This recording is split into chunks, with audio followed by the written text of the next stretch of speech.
మాట్లాడరా, వాళ్ళు కూడా బాధితులే. ఎప్పుడైనా వాళ్ళని పర్సనల్ గా మీరు కలవచ్చు.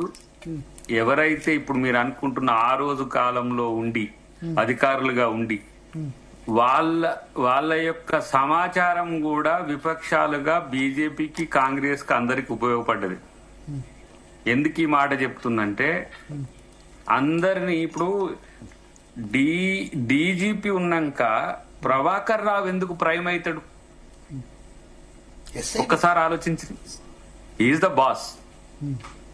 బాస్ను కాదని సబార్డినేట్ ఎట్లా ఫోన్ ట్యాపింగ్ తన ఇండివిజువల్ ఐడెంటిటీతో చేస్తాడు? చాలా నేను ఎందుకంటే శ్రవణ్ గారు ఉన్నారు కాబట్టి నేను కొన్ని ఎక్కువ మాట్లాడలేకపోతున్నా గానీ ఏ వ్యవస్థ ఎందుకు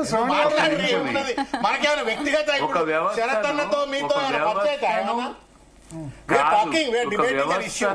నేను ఎందుకు మాట్లాడలేకపోతున్నా అంటే దాంట్లో మనం ఉన్నాం కాబట్టి ఇప్పుడు నేను రిఫర్ చేస్తే టార్గెట్ నువ్వైతే దాసరి శ్రవణ్ గారి ఫోన్ కూడా ట్యాప్ అయింది. ఓకే, అంతేనా?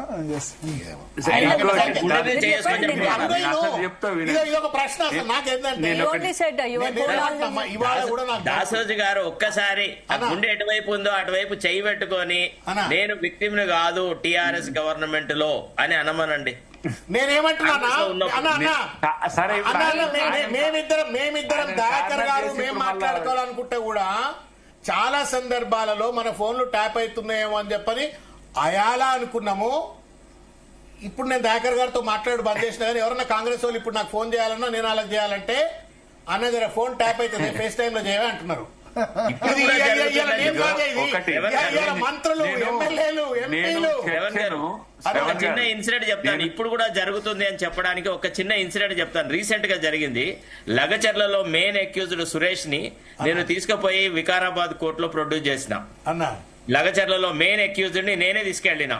లగచర్ల ఇన్సిడెంట్ అంతా హైలైట్ చేసిన తర్వాత అక్కడ ఒక team of officers they have examined Suresh. వాళ్ళు ఏం చేసినారంటే, ఫస్ట్ ఆఫ్ ఆల్ సురేష్ ని అడిగినారు, ఏమిరా నువ్వు శరత్ కుమార్ దగ్గరికి ఎప్పుడు పోయినావు? నువ్వు వారం రోజులుగా శరత్ కుమార్ ఇంట్లోనే ఉన్నా అని స్టేట్మెంట్ చెయ్యి అని వాడి మీద ప్రెషర్ పెట్టినారు. పెడితే ఒక ఐజీ సత్యనారాయణ అనే ఉన్నాడు, ఇప్పుడు అతను రిటైర్ అవుతాడు ఈ నెల 31లో. అతను ఏమన్నాడు, శరత్ కుమార్ ను కూడా వి విల్ లిఫ్ట్ హిమ్ అని అన్నారు.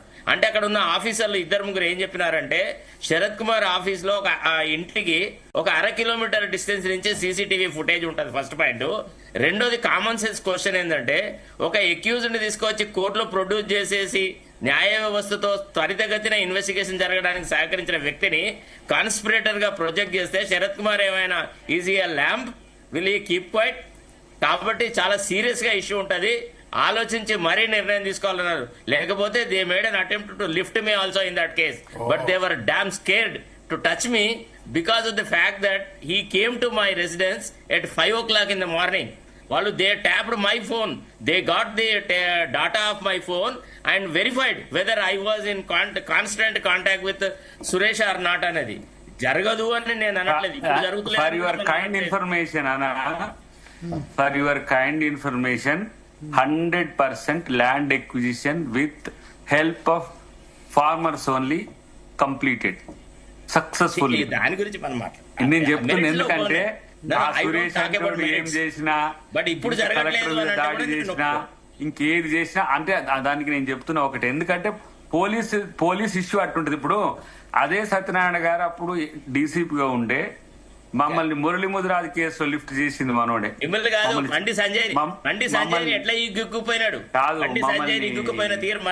మమ్మల్ని ఛాయ్ తాగడానికి అని తీసుకుపోయి పోలీస్ స్టేషన్ తీసుకుపోయి.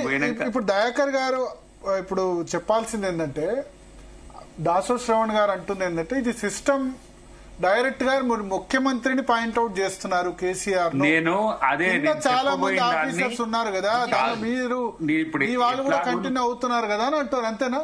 నేనేమంటున్నా, ఒకటి ఇంకోటి డీజీపీ అంటే మహేందర్, ఇప్పుడు 2023 నవంబర్ లో డీజీపీ అంజనీ కుమార్ ఉన్నారు. ఆయన కూడా ఇలా చెప్తున్నా అంటే ఫోన్లు ఎక్కువ ట్యాప్ అయినా 600 ఫోన్లు ట్యాప్ అయింది ఎలక్షన్ టైం. అప్పుడు మహేందర్ రెడ్డి కాదు,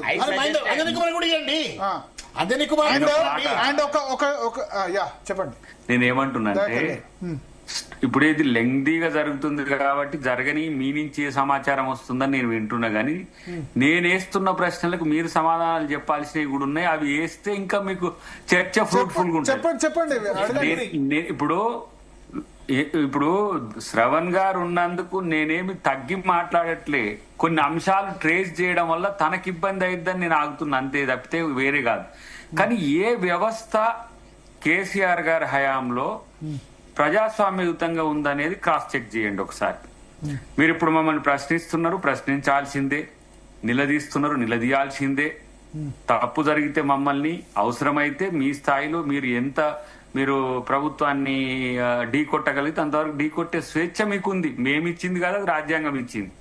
కానీ ఆ రోజుల్లో అంటే ఈ 9 సంవత్సరాలలో ఎక్కడ మాలాంటి వాళ్ళు నోరున్నోళ్ళు ఒక 4-5 తప్ప, రేవంత్ రెడ్డి గారి నుంచి ఒక లెక్క పెడితే ఒక 5-6 తప్పితే ఎవరు మాట్లాడాలన్నా కూడా భయపడే పరిస్థితి ఉండే. అలాంటి పరిస్థితుల్లో కూడా ఎన్ని రకాల విధ్వంసాలు జరిగినాయో తెలుసు. కానీ నేనేమంటున్నంటే వీటికి కారణం ఎవరో తెలుసుకోవాల్సిన అవసరం ఉందా లేదా అని చర్చ. ఇప్పుడు జర్నలిస్టులే మనోడు రఘు గాని లేకపోతే మల్లన్న గాని ఎన్నిసార్లు కోర్టులకు పోతే శరత్ బాయ్ కదా తీసుకొచ్చింది.